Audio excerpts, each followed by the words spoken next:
It is the fight. இப்போ நடக்கிறது என்னன்னா ஃபைட் ஆஃப் தி ஜெயன்ஸ் அப்படின்றாங்கல்ல, த கிளாஷ் ஆஃப் தி டைட்டன்ஸ்வாங்கல்ல, அந்த மாதிரி அமித்ஷாவுக்கும் எடப்பாடிக்கும் நடக்கிற சண்டை இது. சீமான் மொழியில் சொன்னா அப்படிதான் சொல்லுவார் சீமான். அமித்ஷாவுக்கும் எடப்பாடிக்குமான சண்டை, அவ்வளோதான். இதில் மற்றவங்கன்னா சில்லறைங்க. இல்லை, அந்த சண்டையில் தாக்கு பிடிக்கிறாரு எடப்பாடி. ஆமாம், அதான் நான் பார்த்துக்கிறேன்றது அதான் அர்த்தம். நீங்கள் என் கூட நில்லுங்க உறுதியா, நான் பார்த்துக்கிறேன்.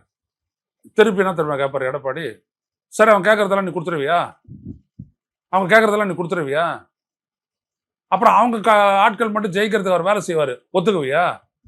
நாம தோத்து அவங்க ஜெயிச்சா என்ன ஆகும்?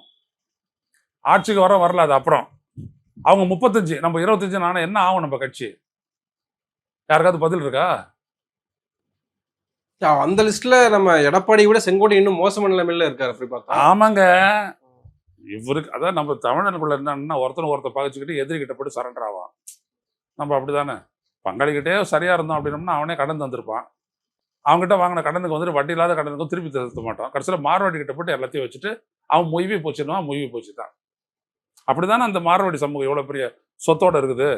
அதனால சுட்டி காட்டுறேன், உங்களுக்கும் அவனுக்கு என்ன, ஒரே பகுதி, ஒரே கட்சி, ஒரே ஜாதி, எல்லாமே ஒன்று தான். நீங்கள் ஏன் உங்களுக்குள்ள முட்டல் வருது?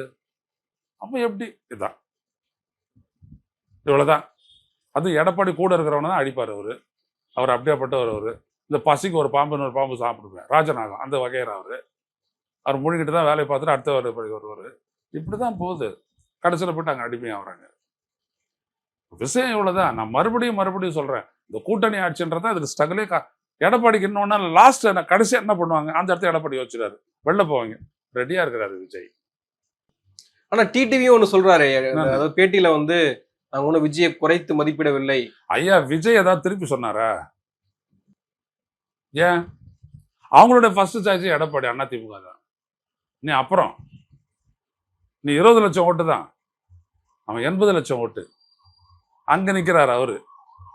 எல்லாருமே கணக்கில் தான் பிலி, களத்துக்கு வந்தாங்கன்னா எலி, அவ்வளோதான் இவங்கெல்லாம்.